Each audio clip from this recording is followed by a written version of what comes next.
The National Desk, America's News Now.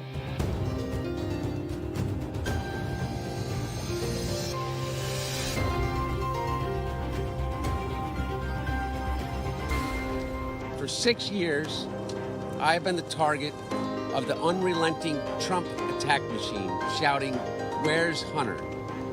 Well, here's my answer. I am here. Hunter Biden was on Capitol Hill but didn't appear before Congress. What that means for him and for his father as the House votes on their impeachment inquiry. We are here because the president and his team have been bringing out light in this dark time.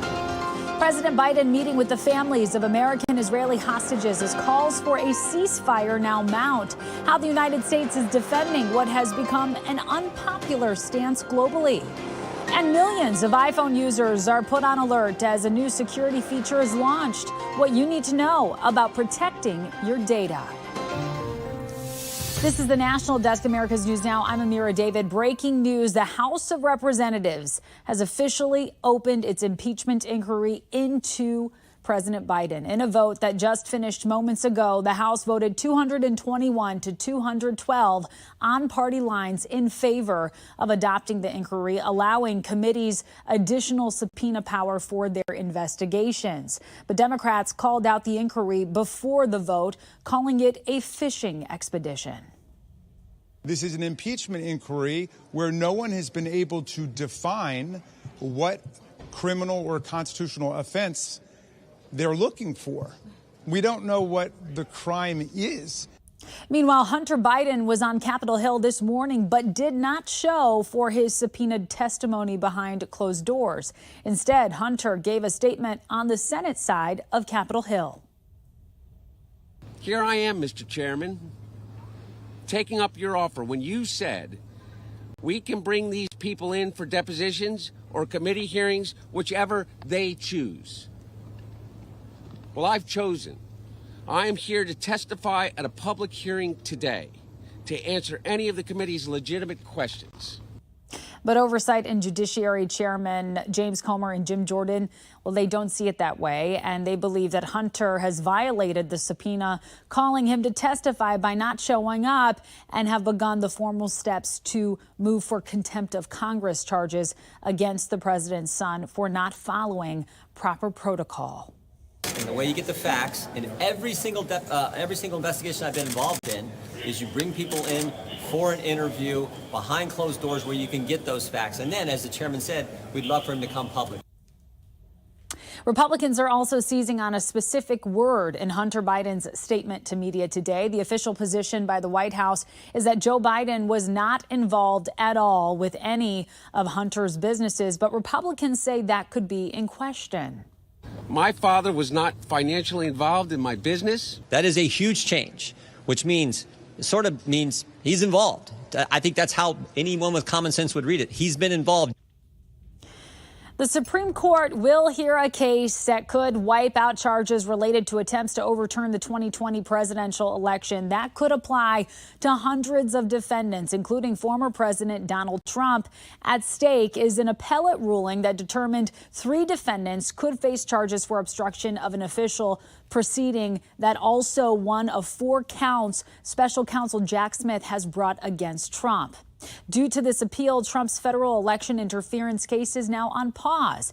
Judge Tanya Chutkan is halting all proceedings until the Supreme Court weighs in. The High Court also took up the case concerning the commonly used abortion drug mifepristone. The Biden administration seeks to reverse an appellate court ruling that restricts access to the pill through the mail, even in states where abortion is legal. The case will be argued in the spring, and a decision is likely to come in June or early July. Meanwhile, in New Mexico, the state's Supreme Court heard arguments challenging a 19th century federal law that is being used to keep abortion-related materials from being sent through the mail. The state's attorney general asking the court to strike down the legislation because it contradicts the pro-choice laws in effect today. Anti-abortion activists argue the Comstock law in question isn't an abortion ban and wants the state to comply with federal laws. Meantime, in Texas, the state Supreme Court now considering oral arguments on a second lawsuit challenging the state's abortion ban. This lawsuit is also seeking expansion of medical exceptions for abortions within the state, similar to what was done by one pregnant woman, Kate Cox, who brought it to the state and lost. A similar result is expected in the second suit, leaving some worried it is nearly impossible to get around this ban. The National Desk's Michael Atkinson has more.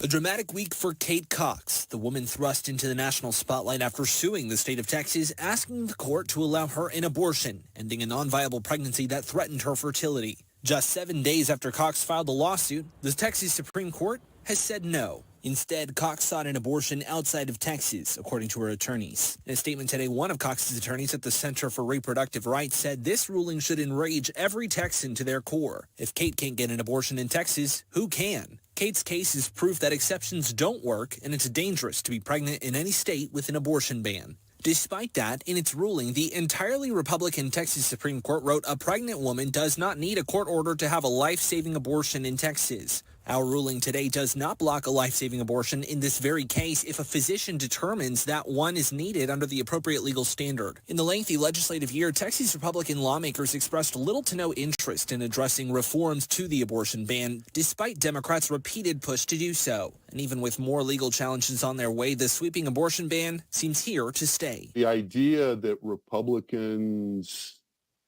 in the state might tack a little bit and even slightly moderate their position is not coming to pass at this point. The state has rested its case in New York for the $250 million civil fraud trial against Donald Trump and the Trump Organization. The trial is now on hiatus until closing arguments begin again on January 11th. Judge Engoron says he will file his verdict by the end of January. Engoron already ruled Trump and his sons are liable for fraud even before this trial started, which has already been appealed. So the expectation is that the January decision will reflect the amount that Trump owes. A federal appeals court ruled Donald Trump waived his presidential immunity against the defamation of former columnist E. Jean Carroll. The court said that by not invoking the defense immediately when the case was filed back in 2019, Trump cannot assert immunity now. Carroll sued Trump for defamation while he was president for comments he made about her rape allegations. She is suing him for $10 million, and that trial is set to begin on January 16th. Two teachers in Florida sued the state today, claiming the controversial Parental Rights in Education Act signed into law last year is unconstitutional. Under the law, teachers identifying as non-binary or transgendered are prohibited from using pronouns that align with their preferred identity. The plaintiffs attest that the law ended one of their careers and threatens to end others. According to Axios, the Florida Department of Education has not commented on the lawsuit. A man being held in connection with the killing of Detroit synagogue leader Samantha Wall is now charged with murder and two other crimes. Prosecutors said today that 28-year-old Michael Jackson Bolanos was taken into custody on Sunday. A prosecutor said there's no information suggesting he knew Wall or that it was a hate crime. Wall was found unresponsive outside her home on October 21st. And we are learning more about a massive drug bust in Boynton Beach, Florida. The Florida Department of Law Enforcement says 17 people were arrested within the last week, taking part in a drug running scheme. In an operation dubbed Big Boy, 44 pounds of fentanyl and cocaine were seized, along with 20 guns and 8 vehicles. The operation has been ongoing for the last 18 months and is still active. Authorities say more arrests are expected. The father of the accused Highland Park shooter is out of jail early due to good behavior. Robert Cremo Jr. was released today after 27 days. He pleaded guilty to 7 misdemeanor counts of reckless conduct for helping his son get a gun license despite threats of violence. In exchange, he was sentenced to 60 days in jail, 2 years of probation, and 100 hours of community service. Robert Cremo III's murder trial, that begins in February. The committee decided at today's meeting to maintain the target range for the federal funds rate at 5.25% to 5.5%, and to continue the process of significantly reducing our securities holdings. The Federal Reserve keeping interest rates unchanged. The bank is also anticipating 3 rate cuts next year. Traders expect the first cut to happen sometime in the middle of next year. Talk of pivoting away from a more restrictive policy comes as price increases continue their downward trend. However, yesterday's inflation report showed core inflation last month inching up, suggesting the first rate cut could come later in the year. Stocks rallied today following the Fed's announcement. The Dow Jones Industrial Average closing at a record high above 37,000 as investors look forward to possible rate cuts. In Congress, the Select Committee on the Chinese Communist Party is out with a new report warning the U.S. economy is unprepared for a potential conflict with China. The National Desk's Atra El-Nashar explains their findings and what they say needs to be done to avoid a worst-case scenario.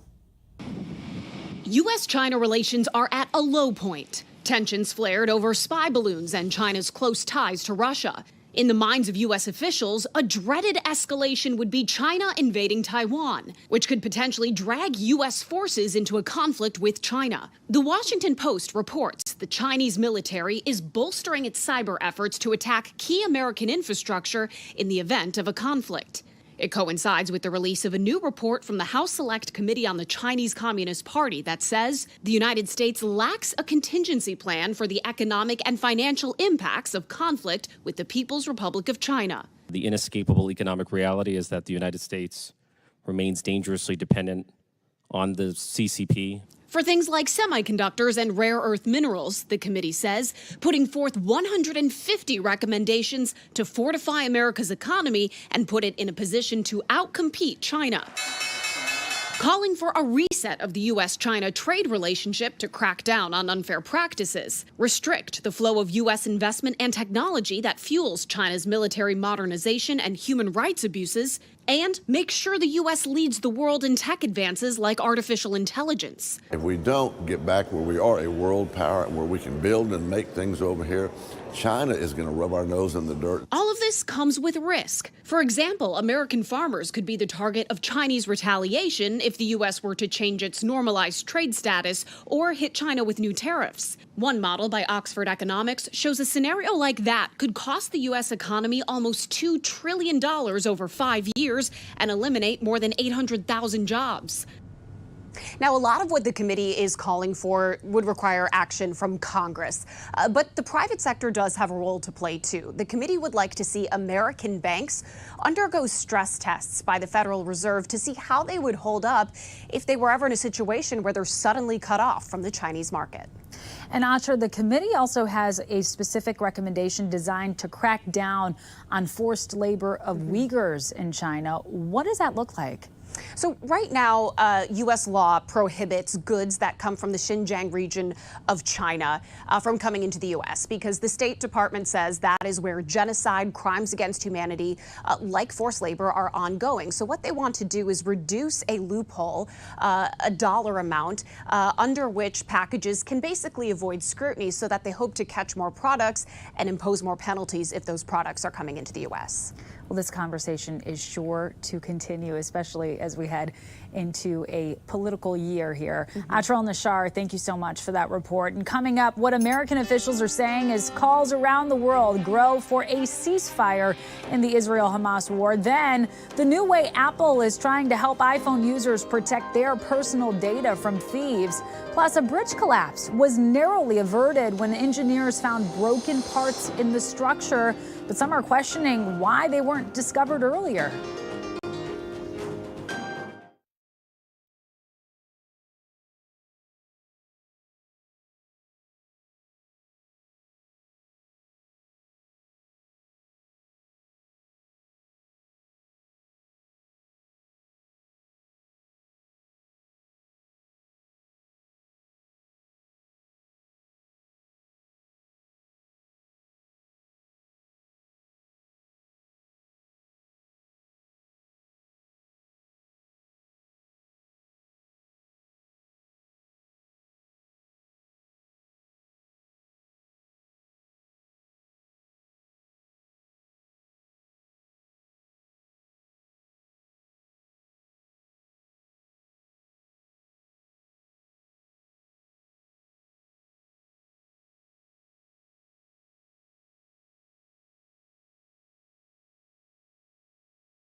It was a terrific meeting and conversation.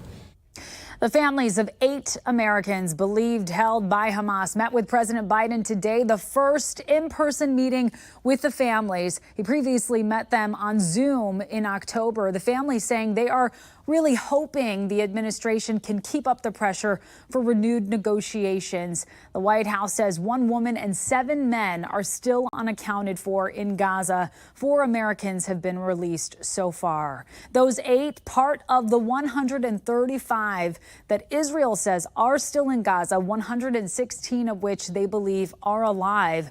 Negotiations for the release of additional captives are at a standstill, with reports that Hamas has been unresponsive to requests to pick up discussions. Meantime, amidst the ongoing bombardment of Gaza, and just a day after 153 nations called for a humanitarian ceasefire, more calls for an end to the fighting. Pope Francis today issuing his call for peace, saying, quote, "No to weapons and yes to peace." This as starvation, dehydration, and the spread of infectious diseases now plague the Palestinian enclave, where now more than 80% of residents are displaced, effectively homeless, and living in tents.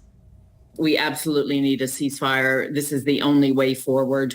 Right now, what is happening on the ground is not going to bring peace and security to either the Palestinians or Israelis for many, many years, if not generations to come. The calls come just a day after UN member states voted by a large majority to demand an immediate ceasefire, which the U.S. has opposed. U.S. officials responding to the increased pressure today. We want this conflict to end. We don't want us to see it go on a day longer than is necessary. But we also don't think that stopping the campaign right now and allowing the plotters of the October 7th attacks to continue to operate is in the long-term security interests of anyone in the region. This as U.S. officials face more questioning over whether the U.S. should be placing conditions on the aid it provides to Israel. In recent weeks, at least a dozen U.S. lawmakers have argued the U.S. should be doing more to ensure Israel is taking measures to protect innocent civilian lives, something U.S. officials say is already an expectation. Every bit of security assistance we provide another country comes with expectations about it being used appropriately with the law of armed conflict. That's no different for Israel than it is for Ukraine or any other country. There's always those expectations. It's got to be in accordance with international law. Officials say the U.S. has no plans to shift its position and draw any red lines around the transfer of weapons and munitions to the country. Apple is introducing a new iPhone security update to defend against criminals. Users will have to enter a fingerprint or face scan to access information when they're in an unfamiliar location instead of just a passcode. For certain actions, you'll have to wait an hour and then re-enter the biometric data. People will be able to opt out of the feature soon in a software update.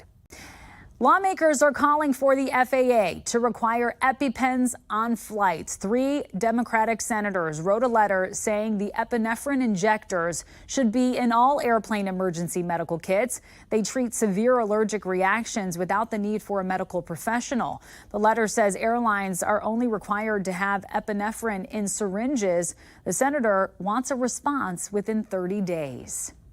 And Tesla, it is recalling more than 2 million cars to fix an autopilot monitoring system issue. Safety regulators said today the recall covers nearly all the vehicles Tesla sold in the U.S. since late 2015. They said a 2-year investigation found Tesla's system does not do enough to prevent potential misuse. Tesla will send out a software update to fix the problem. A new report says 4 habits can help you stay forever young. Medical reporter Liz Bonis sharing what's on the list. Hey there, everybody. This report shows there are some common health habits, from eating well to moving more, that can fight the aging process. It's just small changes that work against the things that happen in the body, so you don't just age, you age well. First up, they all stay social. It fights loneliness linked to aging and brain health, either with friends here at Ohio's life-enriching communities, Twin Lakes, or with their own families. So we have our children, their spouses, and our grandchildren nearby. Second, they all stay moving. They do some kind of activity most days of the week. This prevents muscle loss. They also take it to the next level by being motivated to do a little more than what they're doing. Third, nurse Shannon Fitzwater says they mix up their routine with things they enjoy doing. It helps you learn something new, which challenges your memory and adds happiness by keeping you from getting stuck in a rut. We always say health is a state of body, but wellness is a state of being. Finally, they do activity that keeps your heart challenged and your lungs. This helps with endurance, which keeps body and soul strong. Activity also helps with balance. One of the top things that can speed up aging is a bad fall. With your health news, I'm Liz Bonus reporting. All right, Liz, thank you. And coming up, thefts of Hyundais and Kias have surged across the country. The action some city leaders are now calling for from the federal government.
We have reporters all across the country in your neighborhoods covering the issues that matter most to you. We're taking the pulse of America, and we start in Rhode Island, where part of a bridge was suddenly closed when broken pins were found. Caught it before it became a catastrophe.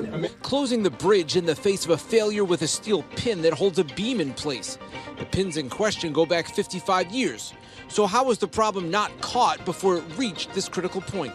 Rhode Island DOT Director Peter Alvini. Those pins were inspected on a regular basis. It's something that we did attend to. We knew that they were old. However, as I said, old structures tend to fail more rapidly once they begin to go. Alvini says an inspection of that part of the Washington Bridge in July did not show any problems. The discovery of the big problem with the 2-foot-long pin was made Friday by an engineer working on the ongoing reconstruction of the westbound side of the bridge that started 2 years ago. But Alvini says the area where the problem is not part of the work that's been done so far.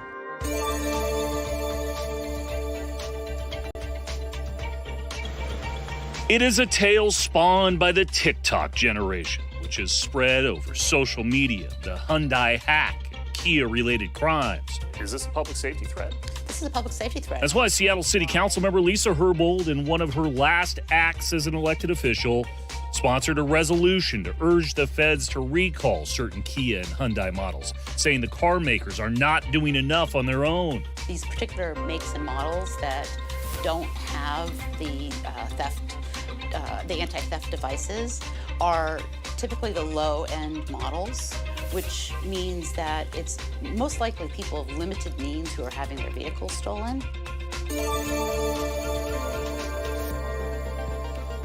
With a Prince George's County school bus in a crash and a fire growing, 7 News photojournalist Dale Wright starts recording. I'm seeing kids literally running off the bus as I'm pulling up. That's when he realizes he won't just be covering a story. He's about to get involved. All the kids out? You trying to get someone out? Wright, a newsman and Air Force veteran with decades of experience, keeps rolling as he frantically tries to get the stunned driver to safety. Come on, he can pull him out. You pull him out. With the help of a handful of other Good Samaritans, the driver is out, uninjured. The 24 students and driver aboard the bus on their way to Walker Mill Middle also escape injury as they evacuate through the front door.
Some good news. You won't have to go far to watch the Geminid meteor shower tonight. Astronomers say it'll be one of the best cosmic shows in years, since much of the country will have clear skies and the moon won't get in the way. You can even get a better view from a remote location without lights. And the best time to see the meteor shower is tonight between 10 p.m.